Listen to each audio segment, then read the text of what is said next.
like on everything from how you knew that the fire started. I mean, just go through the whole story. Yeah. So what was it? Well, my husband works from home, and I was still am a stay-at-home mom at the time. And where we had lived, my son had just turned a year old, and where we lived, our backyard faced woods.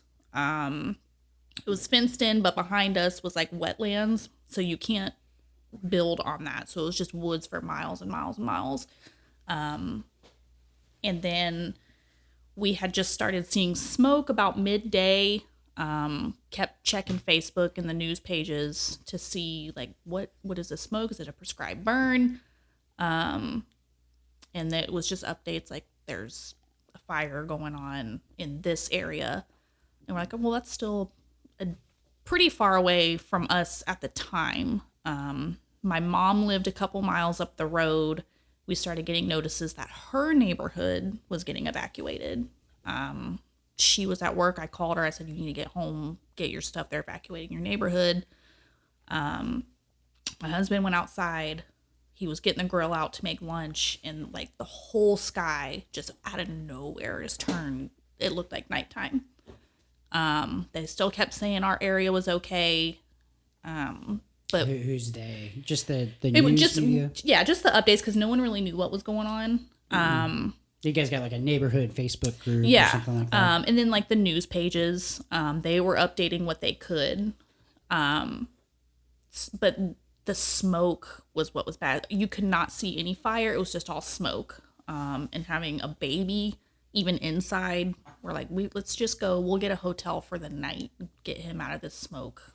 Our neighborhood wasn't under evacuation. We expected to be gone just for the night, so we just packed a pair of clothes for the next day, some toothbrushes, and then stuff for Sora, grabbed our dogs and went. Stopped to get gas. You had no idea. No. Yeah. That there was going to be a fire. No. Like I said, they were evacuating everything to, I think, the east of us. So we just packed up clothes for the day. My husband, I guess better in a stressful situation than me, grabbed, important documents and things like that. But it was just the clothes that we had. It's stuff for Sora. Grabbed our dogs and left, went and got gas. Found a hotel, just kept an eye on the news, and there were updates on one of the new local news sites showing pictures of our neighborhood. And it was like, there's a structure fire in this neighborhood. We don't have any details yet. And you couldn't tell by the pictures where it was, because the news crew had to be far enough away from the fire to let the fire department in. And I was like, I just wonder whose it is. And we were checking the neighborhood Facebook group, and someone had said, well, it's a house on Whitehead, which is where we had lived. And no news, couldn't get a hold of anybody to find out whose house it was. And then around, I think 5:30, 6 o'clock that night, my husband got a phone call from the police department, and told him that it was our house. They said we couldn't save it. They did everything they could. It's gone. Everything's gone. So we kept trying to find out what was going on. Like, what are we gonna do? Like, we didn't bring anything. Like, we didn't know how bad. Yeah, was at the house. Yeah, we didn't know specifically how bad it was. Obviously, it was a gut punch and 100 things at one time, and a 1-year-old and 2 dogs, and we're staying in this hotel. We have nothing, and we didn't know the specifics. Nobody knew the specifics. So we were trying to figure out what we're gonna do tomorrow. What are we gonna do? Tomorrow is what we're worried about. This was late at night. Sora was already in bed. We had a friend of ours come and bring us a pack and play for him to sleep in. My mom came and brought us some stuff for the night. And my old boss had a friend that had a rental house. She had reached out to her. Her name was Lori.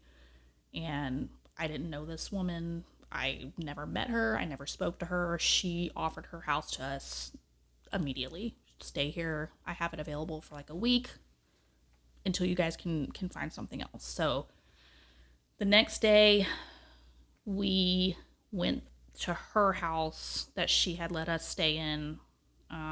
Like I said, she didn't know us. She just opened this home to us, and she was a godsend. She let us stay there until we could find a rental property to stay in semi-permanently, so we're not moving around. And those first few days were just a blur. We weren't able to actually they had the whole neighborhood closed off. You couldn't get in unless you had to go through checkpoints and all this. So I don't think it was probably until 2 or 3 days after we went to just assess the situation, meet the fire inspector out there, see if there was just anything that would have been salvageable. And there wasn't. And the way the fire came through, we had neighbors on both sides. The neighbor on this side, his siding had got damaged and things like that. But our neighbors on this side, it was just their house and our house. That was it. Like, you could see where the fire came in just diagonally and then just stopped. But it wasn't until then where our neighbor on the other side, I didn't want to see it. I didn't see it. His security camera footage from the time we left, and there was no fire. We just left because of the smoke. And the time that the fire engulfed the house completely was 7 minutes from when we left the house. So, whoa. Yeah. Like he had security cameras in the front and the back. How does that? It just. Yeah. So was it getting? I know this is gonna sound stupid, but was it getting hot around the area before you guys left? No. The only reason we left is just because the smoke was so. And 7 minutes after you guys pulled out of the driveway. So his security camera had caught, and before ours cut off, we were across the street getting gas just to go find a hotel when the house was engulfed within that 7 minutes. And unfortunately, our neighbors weren't home, so they didn't get to take anything. We had that bag of stuff that we just happened to grab. They had nothing. How many homes? How many? Just 2, just ours and theirs. Yeah. I think, I don't want to say the wrong number, but I mean, it was a good hundreds and hundreds of acres that this burned. So let's talk about that real quick, and we'll get back to the story in a second. But so this guy, he was just doing regular yearly burn, trying to get rid of brush. He was trying to get rid of brush. He does not live here. He owns a property here, which is where he was.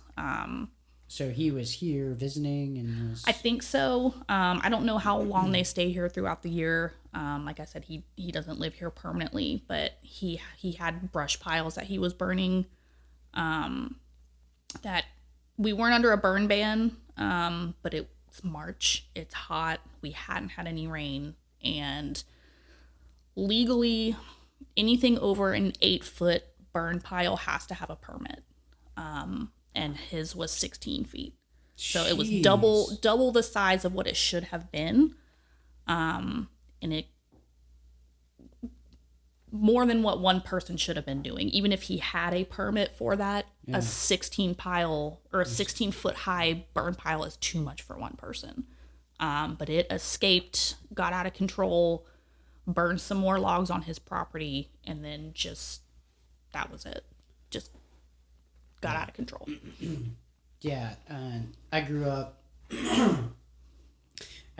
My family owns quite a bit. Well, a good amount of property up in Mariana, and so they've done burns on that property before to keep down brush and stuff like that. And there's always supposed to be you're supposed to have that fire line. You're supposed to go through all that, and I think with a certain amount of acres, I think you are actually supposed to notify the local fire department, and then obviously pay for a permit and things of that nature too. But so he starts this fire, it gets out of control, burns down your house and your neighbor's house.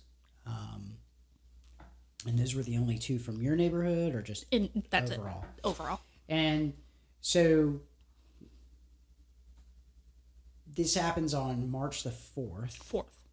And then, so he was brought up on criminal charges, or they're charging him with a misdemeanor for reckless burning, which I don't know if that would have been brought up regardless if he had a permit or not. Yeah.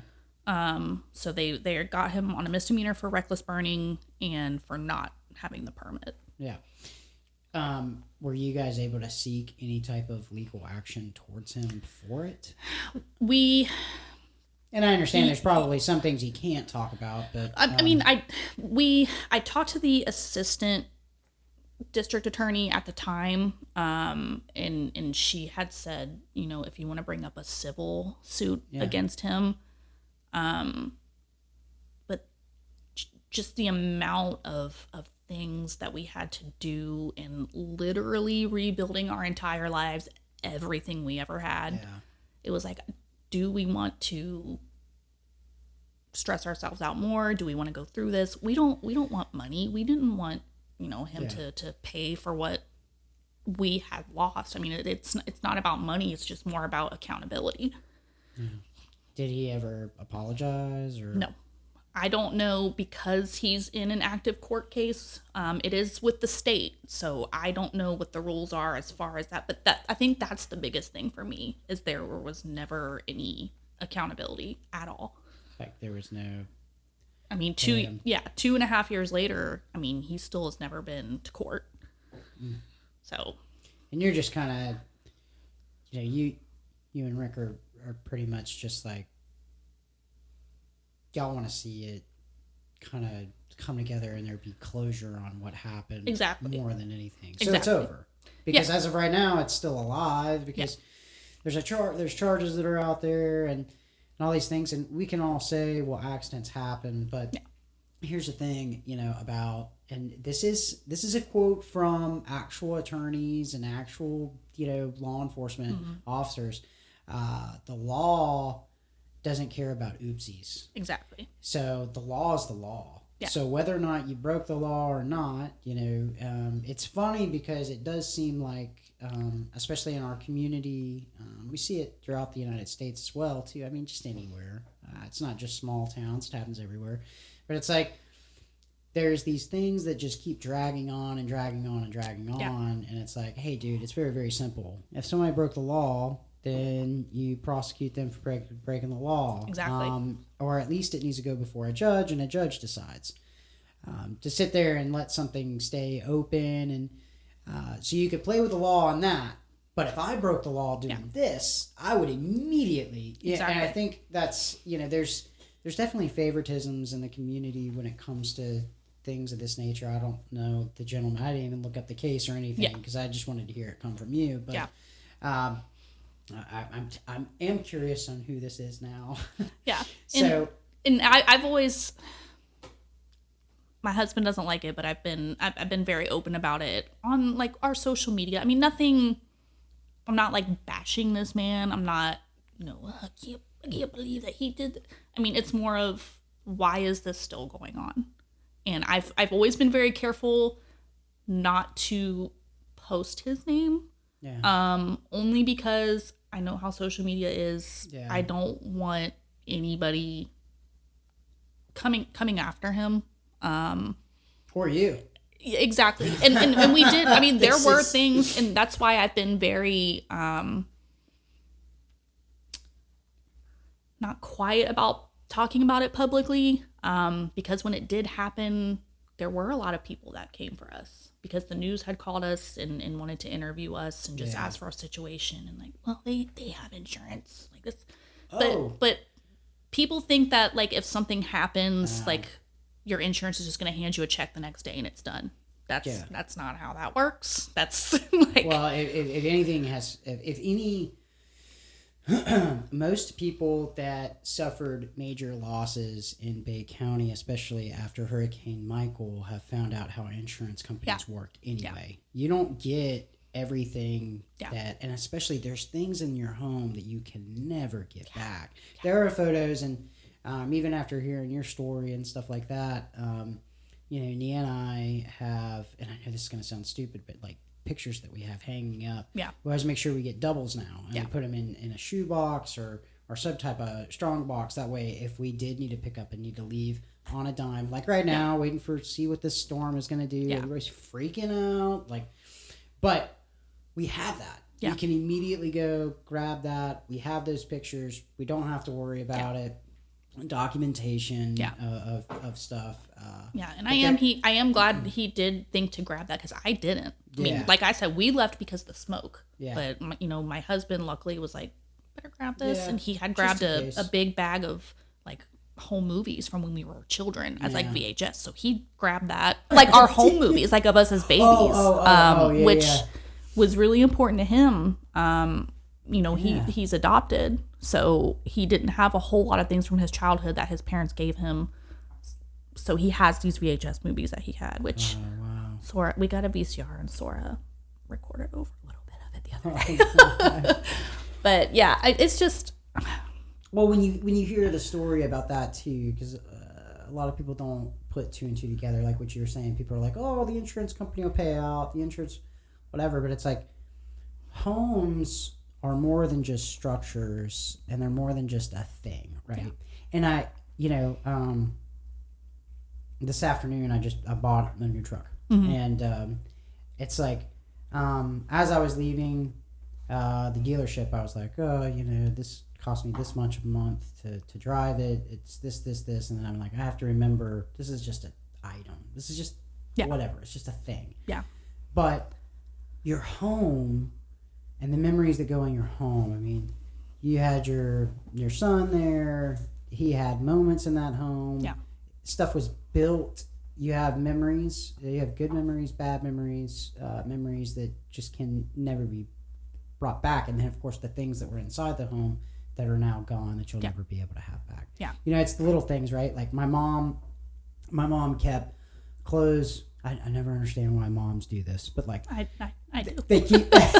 You're a mom, you understand it, but it's like, I'm gonna keep this, this onesie that he wore when he was a baby, and she'll keep it until the day that it's passed down to my wife or whatever. But it's that whole thing of like, those are things though that you don't have now. Yeah, and it's like, and I don't want to say this in a, because it's not my place, kind of, but it's like, no, somebody that broke the law, somebody that didn't follow protocols and procedures that have been set by the government that said, hey, this is what it is. Exactly. And it's not, a lot of people, when they look at these laws, well, who says I can't burn on my own property? I can do whatever I want. This is my property. I bought it. And it's like, those laws aren't just for your safety. Those laws are for other people. Yeah. And so when these laws get pushed out there, it's so things like this don't happen. Yeah. And I can only imagine. I remember after the fire, I think we brought you guys dinner. I was supposed to say you guys brought us quite a few things and toys for Sora and stuff like that. But going back to what you said about the laws being in place, it was an accident. I know that he didn't do this maliciously. Yeah. I know he didn't I'm just going to go burn hundreds of acres today. But actions have consequences. You didn't do what you were supposed to do. It was irresponsible. Yeah. Common sense would think, it's the middle of spring break. We haven't had rain in weeks. Well, that's what I was about to say. We were under I looked it up. We were under a drought. We were under a drought. We weren't under, they didn't, after the fire, they put a burn ban in place. But at the same time, a lot of people forget at that time, there were multiple wildfires. After this one was first, and then there was the Bertha swamp fire. Mm-hmm. There were a couple other ones. But I know you didn't do this on purpose, but like I said, we don't want like to draw out a civil lawsuit. We don't want him to like pay for what happened to our house, but like someone has to be held accountable. The common sense behind most of this though is also the other factor that people have to think about too, because like I know, like I said, growing up, starting fires out in the woods, going camping or whatever, maybe it's just me, but I'm pretty sure a lot of young men learn this from their dads or somebody in their family, where it's like, hey, if it's dry outside, you could cause, dude, how many times when we were in school and they taught us about wildfires? Yeah. I mean, and this is a grown adult man too. So this is a grown man. Yeah, this is talking about starting fires as a kid. I mean, even then you have some common sense. Like, this might get out of control. Yeah. 16 feet. Responsibility. 16 feet. I think what you said was no accountability. Also taking responsibility. Again, maybe he does want to say I'm sorry, and maybe his attorney's telling him not. But so okay, going back into your story, you so all of it's over. You guys go back to the house? Yeah, a couple days later. I think we could have gone back sooner, but I had to mentally prepare myself because we hadn't been back. You guys had saved, from what I read, you guys had saved for years to be able to purchase a home. Yeah, my husband and I, we lived in St. Andrews. We rented a house there for years. I met Rick, and Rick is to put it in perspective for the listeners, Rick, because I've only met him a handful of times, but the past 3 times that we've talked, it's been about finances. He seems like a very financially sound guy, and now he waited. But it sounds like y'all waited for interest rates to be low. Y'all waited for like the right time to buy. And it was like, and that was the time to buy too, because you guys bought in 2019. Yeah, dude, interest rates were as low as, I know we got this in 2021, and it was like 2.25% interest. So, I mean, I'm not saying that we're never, but I really don't ever see it happening again. So, you guys didn't just lose a home either. You guys lost an investment. Yeah. And, we rented a house for a while and then kind of tossed up the idea on, are we going to stay in Bay County?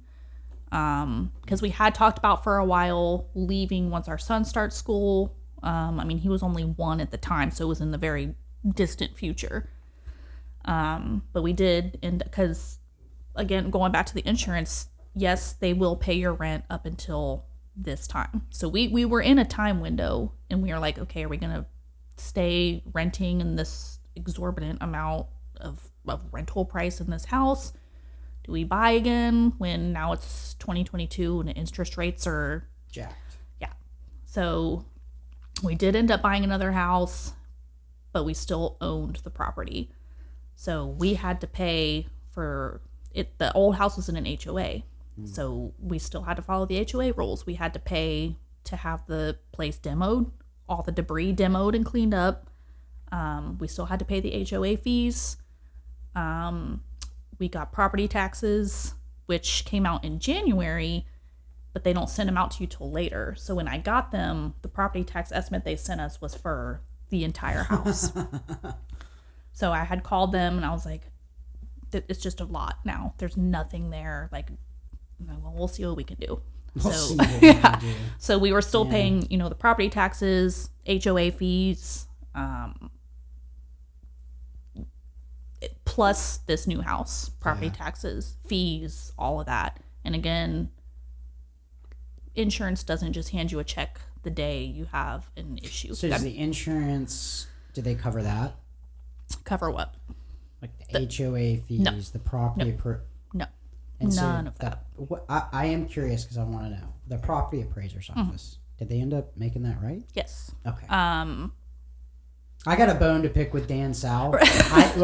I do not like that guy.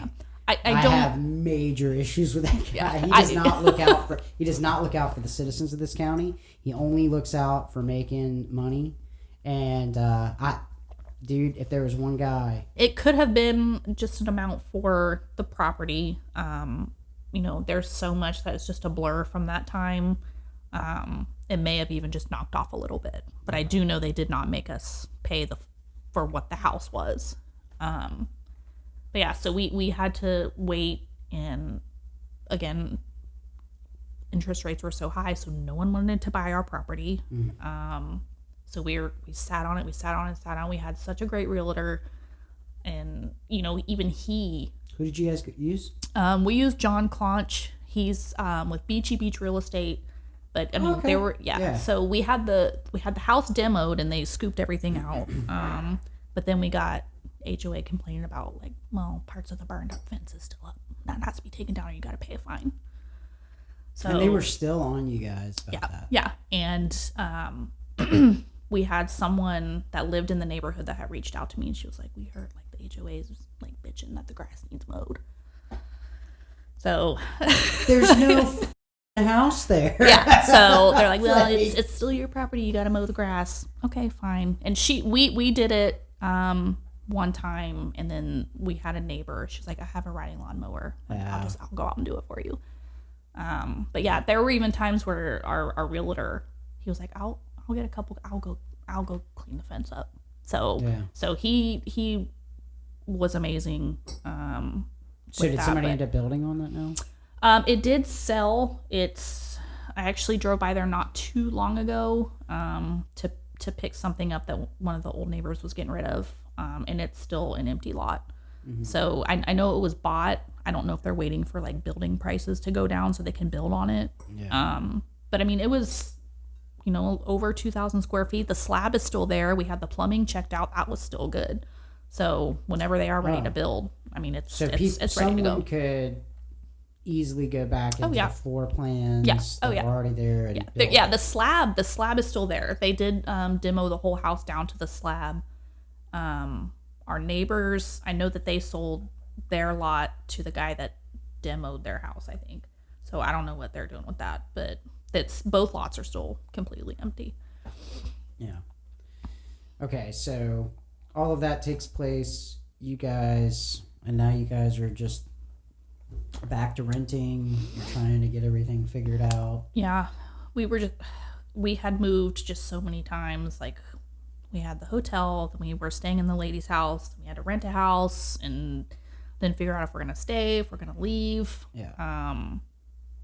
And it was also everything was coming out of pocket until insurance came through. Mm-hmm. So we did end up sat on the property until that sold. And then now we're just kind of waiting to see what happens. Yeah. Like I said, this has been going on for 2.5 years. Mm. And as of a couple weeks ago, this court case is on its 12th continuance. 12th. Yeah. So I don't know. Do you guys have to go to this, or do y'all testify? That's what I don't know. And I think that is another thing that's super frustrating because, it was, I think, 10 days when they finally brought up the charges. And it was going to be, I think, just in and out with a judge. Do this, we'll sentence you, pay your fines, and be on your way. But that didn't happen, clearly. Just kept continuance after continuance after continuance. He filed a continuance in the November of the year that it happened, so he could go on vacation.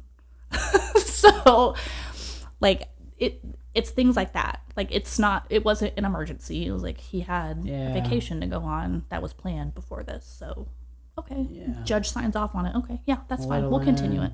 You guys are trying to figure out a house situation because his mistake cost you a home. Yeah. And he's out, I can't give up my vacation. Yeah. I've had this plan for a long time. Yeah.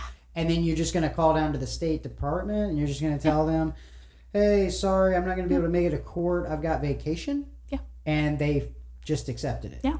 And I have, again, it's not a civil suit. So, I don't imagine they would have to keep us updated. How did you get that info? Did they just... It's on the clerk of court site. Like he just needed to take a vacation? The continuance form, the request form said like he had this vacation plan since before the court date. Who the freak gives a crap? Yeah. Well, and not only that, but the judge signed off on it. Okay, go. Do you know who the judge is? If you don't want to say it. No. It's well, fine. that's the thing though, is because some of them have been signed off. I don't know the legal how all of that works, but there's a lot of stuff that was signed off by the assistant district attorney, and there's been other stuff that's been signed off by the judge. Who is the assistant district attorney? At the time, it was Alexis Brockel. And I had spoken to her a few times because I ended up reaching out to them because they had sent us like victim impact statements, fill these out, send them back to me. And then that was it. I never heard from anybody again. We had a victim advocate that had reached out to me, and she was asking about like restitution and all of that. And I'm like, I just want this to be done. Like, I'll send you my victim impact statement. I'll send you whatever documentation you need. But then all of that just dropped off the face of the earth. Just, okay, well, by July, we're hoping to have this case closed. That was 2 years ago. So yeah, it's just a misdemeanor. Yeah. Well, it was just two people's homes. It's not like it was, nobody died. Well, that's the thing. It was just a misdemeanor. They're not going to send him to jail. Do your court date, pay your fines, and be done with it. Yeah, because that's probably all that happens, right? It's just a fine. I mean, they're not going to send him to jail for a misdemeanor. That's. Yeah. I mean, so I don't know. I don't know if to be presumptuous if he's liquidizing assets or like not finding a way where like, well, I don't have this money to pay these fines. Again, that's super presumptuous to say, but all that stuff is like what goes in my mind. I'm like, why is this going on? Yeah, that was going to be my next question. Is like, obviously you know who this person is, so like, are they independently wealthy? I mean, okay. I think so, but it kind of rubbed me the wrong way when I had asked Brockel about it. I think last year or the year before. I'm like, why is this taking so long? I said, why can't this be closed? It went from just going in front of a judge to now he's demanding a jury trial. What? Yeah. For a misdemeanor? Yes. Dude, you set the fire. He pled not guilty already, and it went up like... Not guilty to starting a fire? Not guilty to... Yeah. Being a freaking nerd, not thinking about what you were doing before you did it in the middle of a drought? Yeah. What are you not guilty to? What part of this did you... It's very, very simple. Did you start the fire? Oh, well, the very first thing on the clerk of court site is the police report where he says this person admitted to starting this fire. Be done with it. Why is it taking 2.5 years? Why is there 12 continuances? And when I talked to the district attorney, she's like, well, if you can go through a civil suit if you want, but he's an elderly man, so I'm like, you're not like, she was like, we don't, you would have to just sue an elderly man, and this. I'm like, I have a young son. Yeah. And we are a family. Yeah. And you burnt my house down to the ground. Mm-hmm. Like, it's again, I think, oh my God, dude, the more and more you're telling me about this, I'm I'm losing it. I'm like, I shouldn't have the anger that I do, and I'm not even. I think you're handling it pretty well. The anger from the fire and like losing all my stuff, that went away pretty quickly. Because again, it was just stuff. Am I sad? Yes. My dad passed away in 2000, and everything I had that belonged to him or that I had, that's gone. Stuff from my grandpa when he passed away. I had some of his clothes and sweaters and little things like that. I can't get that back. My wedding dress, can't get that back. Ooh. So, but again, like it's like, okay, it's just stuff. It's just stuff. But it's the... No, it's not though. But it's why are we the only ones... We associate things with memories. Yeah. Right? Like, you can't get... Those things aren't just things. They're things that can never be replaced. Yeah. There are, like, a lot of people are always like, oh, everything's replaceable, with the right dollar sign. Yeah. And it's like, it's not. No, there are some things that you cannot buy from me. Yeah.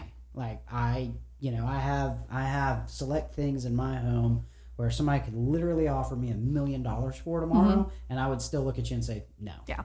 Well, and our neighbor, like I said, they weren't home. They lost their dog in the fire. And they were older couple, grown kids out of the house, so that was really like their baby. And I had told Rick, like, that just ate me up so bad because, like, I'm such a huge dog person. I was like, if I knew they weren't home, like, if I knew this would have happened, like, I could have just gone and got her. I just would have gone and got her. Yeah. So it's I'm not mad about losing our home anymore. I'm more mad about why are the victims the only one seeing the consequences of this guy's mistake. Why does he get to go on his vacations and live his life for not even just us losing our homes, but the hundreds and hundreds of acres that he burned? But then there's other people who are on his side, and that's fine. They're like, well, they didn't clean up after Hurricane Michael, and not us specifically, but like the county didn't clean up after Hurricane Michael, so this is why it all got out of control. Yeah. Which may be true, but again, that goes back to he should have known that before he started off 16-foot wood piles to burn. And again, it's wetlands. So even we didn't own that property, but you can't build on that. You can't go in there and clear that out. So yeah, we have wetlands. It's behind our house. And, like, I know it sounds like I'm like, oh, he needs to be punished. It's not. I just think that he needs to be held accountable, and the fact that it's just such a slap in the face every time I see granted continuance. Like, well, it's just like what you said earlier, because you were like, oh, well, it's not like you meant to. It was an accident. Well, I mean, that's like saying to the same person that goes down to the bar, gets completely slapped drunk, and then they get behind the wheel of their car, and then it was slam into a car. It was and a stupid decision. It was a stupid decision. Did they mean to do it? No, they didn't mean to kill those people. Yeah. But you were irresponsible with your actions. Yeah. Period. No ifs, ands, buts. Do not collect. The $100. Don't pass go. You broke the law. You cost somebody their home. Cost somebody memories that they had in that within home. 7 minutes. Like that. Man, when we found that out, I think that is when I just got really angry. Well, yeah, because what if you wouldn't have left? Exactly. Well, after we had left, about 3 or 4 minutes after we left, our Ring camera went off, and it was the police department. They're like, all right, everybody's got to evacuate. We're like, we just left like 5 minutes ago. So even with the evacuation notice, if we had left when the police told us to instead of earlier, we still wouldn't have had time to get anything or even get out or get our dogs out. Grabbing 2 dogs and a 1-year-old and, everything a 1-year-old needs to come along with it. That's, I think, what made me angry. I went from like sadness to anger. Yeah. So it's kind of hard to look at it in any other way. Earlier you're like, oh, I don't think I should be this. You're pretty calm and collected now. I know it's probably taken about 2 years to do that. But what's funny about it is like, I'm one of those people where I've seen the other side of the law and how, it's very, very easily put on you and you're going to pay for what you did and this, that, and the other. And they'll do it with like zero evidence. Yeah. As far as our judicial system, they will make somebody go back and forth from court for months without any evidence at all. Mm-hmm. But yet you have all the evidence that you need for a misdemeanor that you're and you just refuse to do it. Yeah. Just because the guy's got a vacation. Gotta go on my vacation in November. Yeah, he's old. Yeah. We're just gonna keep pushing this until he freaking finally croaks. Exactly. And then that'll be the way that they fix it. No. Yeah. And again, I don't know him. I'm sure he's. I mean, I imagine it would eat up at you. He's a completely nice guy. Yeah. To go on vacations while people are out trying to Yeah, and I do try to give people the benefit of a doubt again because I do think of it like, no, he didn't mean to, but then also. On the other hand, if you didn't mean to, you want to be done with it. Why are you wasting all this time, all this money? And it's like evacuated 600 homes, according to the Florida Forest Services. So they evacuated our neighborhood, which I think was around 200. Avondale. Dude, that is a big... Hold on. Yeah. This is a lot bigger deal than I thought it was. 1,400 acres. It burned for days. They had emergency personnel from everywhere coming out. And he's still being charged with a misdemeanor. They evacuated 600 homes. Mm-hmm. And yours was one of two. But there were some damage done to other homes, but as far as complete losses was just the two. Dude, that's a lot. And oh my God. Yeah. And only a misdemeanor, huh? Only a misdemeanor? Yeah. I'm just trying to do the math on this. 1,400 acres is just a misdemeanor. Mm-hmm. Like, property value alone starts to get into criminal charges. But I guess that would because have to it's be done negligence. civilly. Property damage, anything personally done, property damage would have to be done by us civilly. Man, I've got the map right here. Jeez, man. But see, like Avondale Estates, which was a couple miles up the road, that's where my mom lived, and they evacuated that area first. Yeah, declared a local... Hold on. The governor of Florida declared a local state of emergency for Bay County. Mm-hmm. Fleeing this is on the News Herald. And they're still freeing up more resources from everywhere. Oh, so that house is our neighbor's house. Okay. And then what's next to us, I'm sure it's in the full gallery. But that was another thing. So that's part of our property. That's our neighbor's house. Jeez, man. Their pool. How do you... I just don't get it. How do you... I don't...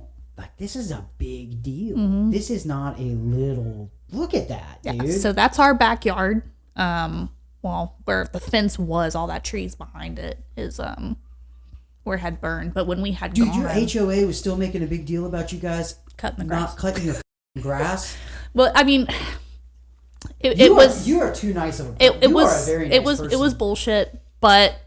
The old we did have a resident that lived there. He wasn't on an HOA. His name's Troy Brown, who had organized a fundraiser for the neighborhood for us. So again, it was like, okay. Dude, that is just that okay, now I'm blown away.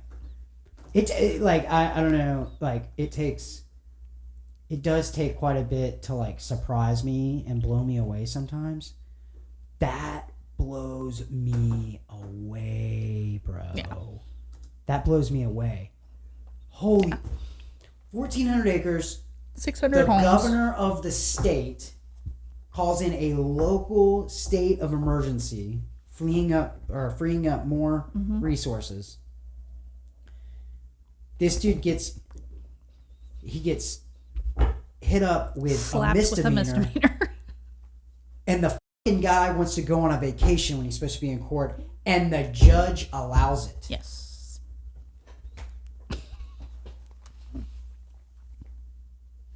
There is no hope. There's no... Dude, if you look at something like that, with all of those details. Yeah. Don't know anything about the guy that started the fire. Don't know about any of that. But what I do know is there's 1,400 acres that were burned up, 2 homes that were lost, a dog that died. 600 homes were evacuated, which means that's... Yeah. And there were still houses... Yeah, and again, there were houses damaged, too, just not complete losses. And then homes were damaged. Yeah. And the judge allows this person to go on vacation. Yeah. And change it to a jury trial, which I don't know if they still plan on doing that. I don't know. You don't know who the judge is? I do. I'll tell you. I'll tell you when we're done. Well, people are going to go look it up anyway. That's fine, and that's on them. Dude, man, that. Yeah, I think is what angers me the most, because he's hoping that there will be 12 people that'll be like, "This was an accident, not guilty. He's free to go."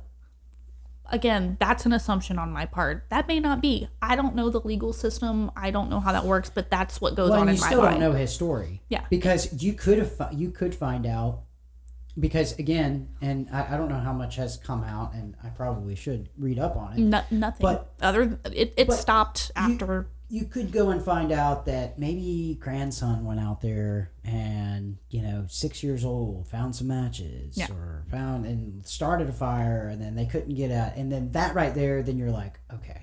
Yeah. But then, hold on. You said that he was burning a pile that was 16 feet it's tall. in the police report, and he admitted to it. And the police report said that they had measured it. They asked him if he had a permit. He said no. He burned it, got out of control. Like, he admitted to everything. As far as we know, what's in the police report. But because he hasn't been to court in 2.5 years, we don't know his story. Oh, my God. So that's the most frustrating part, is because we're the ones who are left in the dark after all this. Like, so we does know the nothing. state district attorney's office call you and give you updates? No. I called them. But again, because it's their charges against him, they don't care because we're not doing it civilly. It's none of their fucking business whether or not you take it to a civil thing or not. Well, it's the fact. I'm gonna blurt out all the. Oh no, it's fine. I've been trying to be good though. Well, no. I mean, this is aggravating because. So, do they ever? Okay, so when you contact them, do they act like they give a damn? Like, are they starting to get to the point now where it's like, all right, lady, this has been 2 years. We get it. You lost your home, but it's. I kind of gave up trying to contact anybody. Like I said, we had a victims advocate who semi-regularly would check in with me. And she's, the last thing I talked to her, I think, was probably July of the year it happened. She's like, or June. She's like, we're hoping to have it wrapped up by July. That didn't happen. I never heard from anybody. And I guess she either like left and moved to another department or went somewhere else. So I sent an email. I'm like, this was our victim's advocate. She was keeping me updated. What's going on. Well, we're trying to work as fast as we can. These things take time and blah, blah, blah. If you're not liking how it's handled, you guys can always sue them civilly. But they're elderly. So you just have to keep, certain things in mind if you do want to take this to civil court. We bought our house in the same year, 2022. Yeah. I mean, even just in those 2 years. Yeah. You think we got those interest rates again? No. Yeah. So that's what I'm saying though, is like, it is at this point, it's like, oh, well, you can't put a price tag on that stuff, but the more and more I'm talking to you, the more like everything that I just saw just there, it's one of those things where it's like, okay, cool. And I think the state district attorney's office might want you to take it to a civil level. That way they don't have to deal with it anymore. That's kind of what I'm thinking. But I just, we talked about it and talked about it and talked about it. I mean, mental health wise, it was just such a toll that I'm like, do we want to put ourselves through this even more? I don't know. No. Money can buy a pretty good psychiatrist. I'll be able to afford it after I'm done. Because, and again, it's not so much trying to get rich off of it, but it is that whole thing of like, okay, dude, you didn't want to go to your court date. You wanted to go play around in Hawaii, or wherever the hell it was you went, Smoky Mountains. You're elderly. You want to go play golf somewhere, whatever it may have been. You don't want to go to you don't want to go to your court date. Cool, no problem. I'll just go ahead and take everything you own. Yeah. And you're gonna have to figure that crap out, and then just pay me because this right here is bullcrap. And I don't think that there's a judge in the world that would look at, and maybe I'm wrong because there's a lot of morons out there, and we have a lot of idiots that are judges. We have a lot of moron lawyers. We have a lot of you have a lot of good judges. Yeah. You got a lot of good attorneys too, though. But I don't believe that there is a judge in the world that would hear your story on the things that you lose, and then hear about how this guy doesn't show up to court, doesn't handle the criminal side of his misdemeanor, and go and look at him and go, yeah, okay, I'm gonna let you off. It's all, don't do it again. I guarantee you, any judge that sits on that and will look at him and go, dude, you didn't go to court for 2 years. You blew these people off. They lost, again, homes are more than just structures. They lost their home, you know, and then you're out acting like it's no big deal. Yeah, I believe that a judge would take that over. Yeah. And for the state district attorney's office, for them to keep moving this along, kicking the can down the road, dude, I don't get it. And then here's the crazy part. This is what I think is so funny. And I'm sure I don't know if you stay like in tune with local politics, probably not. But a lot of people our age don't. But, no, we as much as we can, yeah. Yeah. So like, you know, we live here in Lynn Haven. I know you live out in Southport. So it's like right now people make a big deal about like this police chief thing. And I just brought it up the other day on a podcast. It's like you're bringing something up that this guy did or whatever, which again I believe that was a misdemeanor or whatever. Everybody was pushing, and then the judge finally came out, did his whole thing. All of that happened in January. It just ended last month or whatever. You're talking about a half of a year. You actually have a problem with what happened. You lost a home. Yeah. Well, I think at this point they're just kind of like, well, what's the point? Like, what's the point? Yeah. Everyone's moved on with their lives. Yeah. Just let's let him do his thing. Yeah, people don't understand that we actually do have problems that go on here, and it doesn't always just revolve around local officials. Like this right here, that's crazy. I mean, I guess that does revolve around our local officials, but I don't. Dude, 1,400.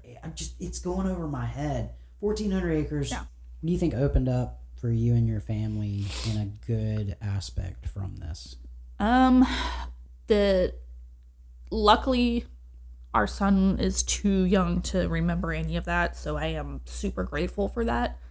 You know, and as much as, you know, we have shit a little bit on how it's been handled, but the other parts of the community, just blew my mind. I mean, the amount of people that stepped up and donated clothes, toys for our son, everything. It was just such a blessing, and really goes to show you, outside of, you know, what had happened,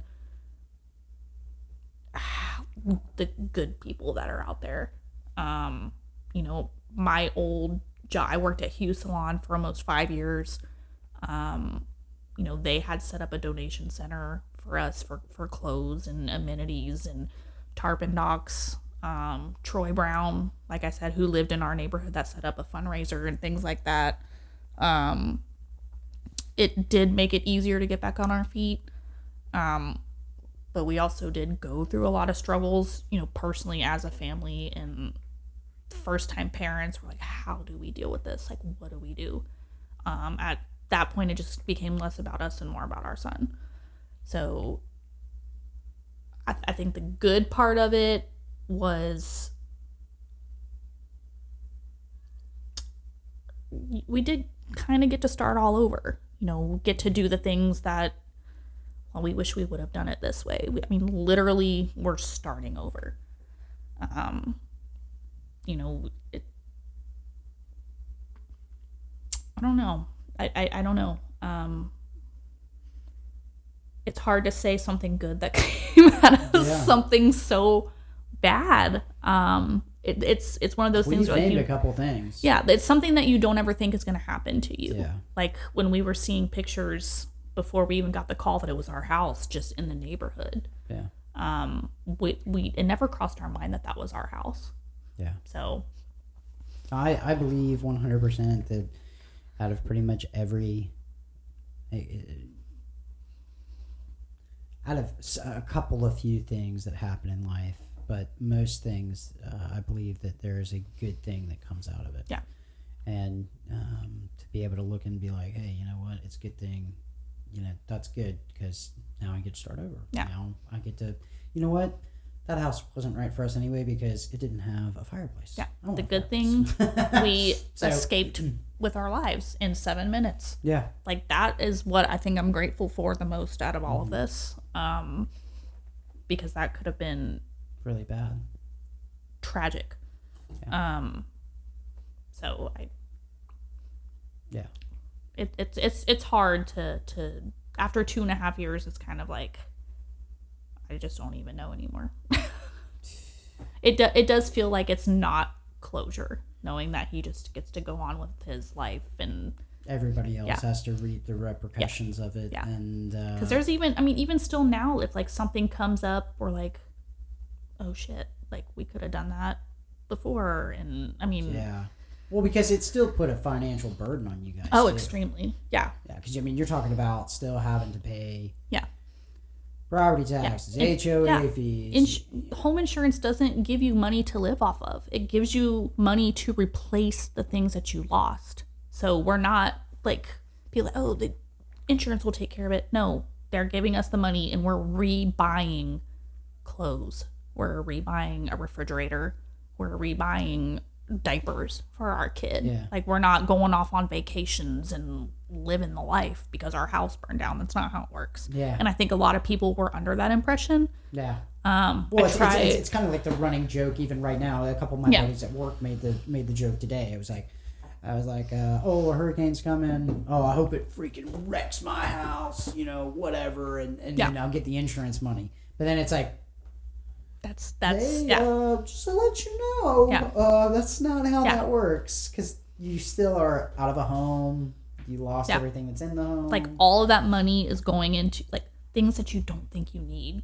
So the community was really, really good about coming together and helping you out. Sounds like you guys had a lot of fundraisers and things like that. My mom had started a GoFundMe, which helped a lot. But yeah, it was overwhelming, and I feel like all I wanted was, everyone kept telling me, like, stop, don't do that, like, they're doing this, they want to. I just wanted to try to find everybody that like donated clothes or donated a kitchen table, and like just thank them. And there's also got to be like the factor of that, because I know how I am, not saying that you are, but I'm one of those types of people where I don't like handouts. And so when people try to give me stuff, it's like, hey, I'm not poor, I can afford it, I can go buy my own stuff. Hey, I can. And so like that aspect, also like having to swallow a pill and realize that, hey, you just lost pretty much everything, because the only thing you have now is, not everything, because you always have your family, you always have each other. You lost something. I know I'm not going to keep harping on it, but man, dude, that just when I do these podcasts and I talk to people and I learn a little bit about everybody's life, it's always just like I get blown away, because it's like everybody has such different experiences on what they go through, and a lot of people have a lot of positive things to say most of the time, and even though everything you've told me is horrific, that you would never even wish on that neighbor that you don't like, right, hearing that, it sounds like you're really upbeat and you're pushing through. I'm over here getting angry.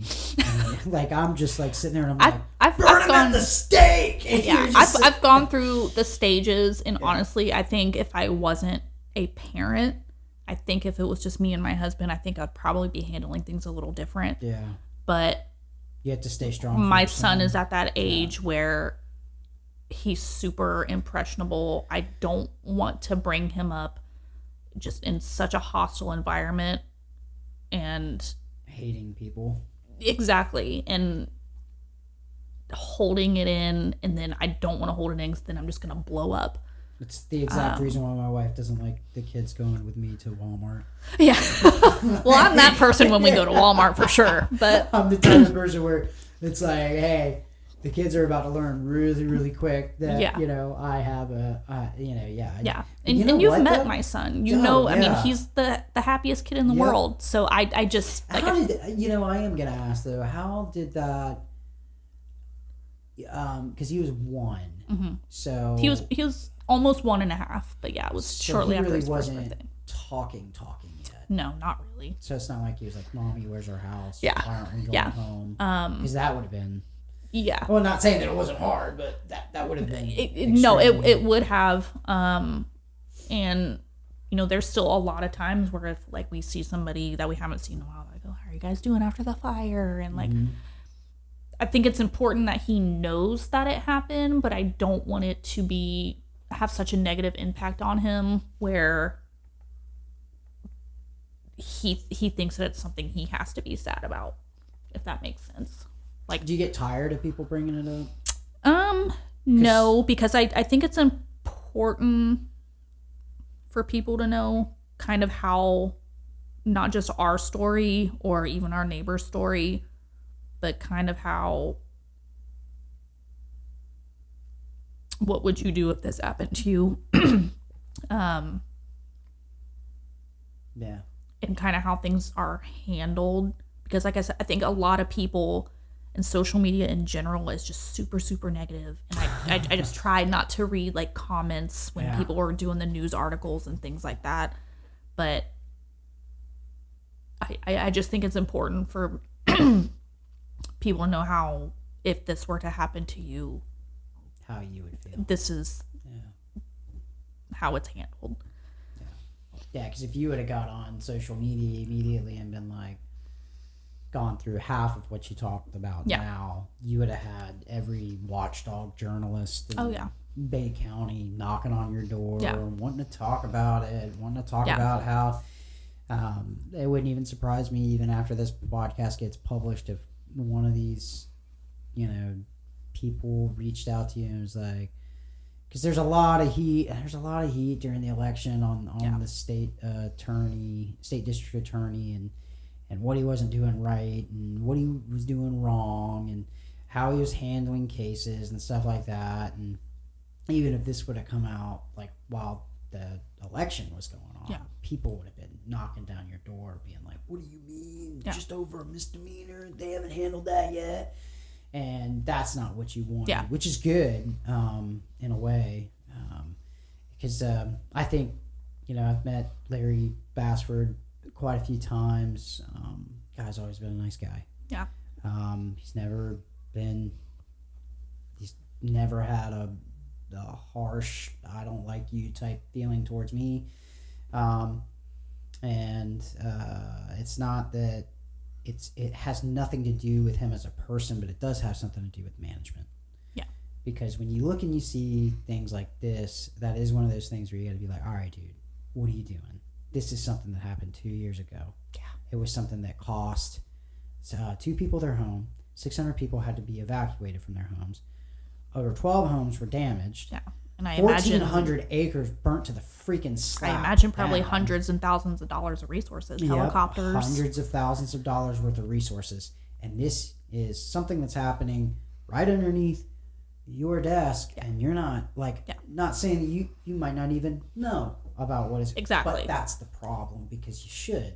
This was a big deal in the community. This was a big deal in Bay County for something like this to happen. We don't have wildfires every day. No. It's not like that's something that happens. In fact, I think it was one of those, if this would have been 100, 200 years ago, people going, this is a sign of the times, because we don't really have wildfires here in the Panhandle. Well, and it was preventable too. Yeah, is the thing. Like the Bertha swamp fire that was going on at the same time, that started naturally. Again, because it was hot, it was March, it was dry, but this is something that was,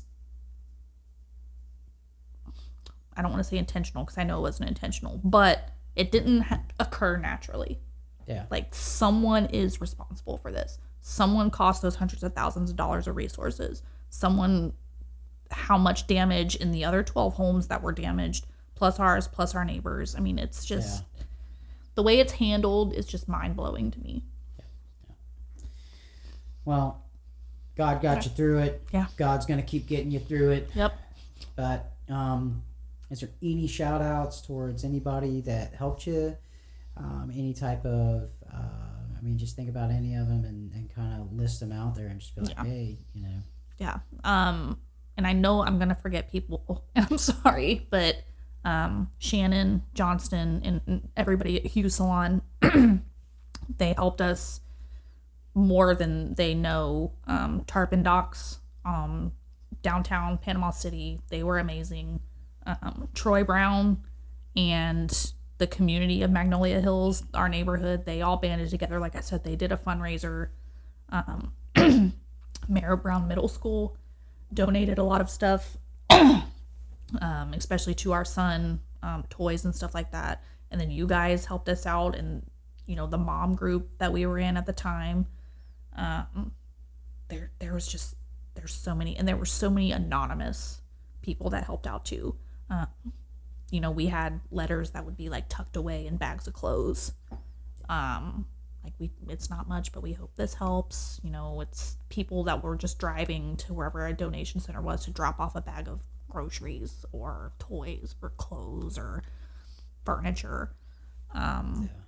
But I there is not enough time in the world to thank everybody. And I think about that every day. Thing. Like I still kept every card we got, every letter that we got. I've got them all, whether their names on them or not. Like they're tucked away. They go with us in our safe box if God forbid anything ever happened to where we have to leave our home again.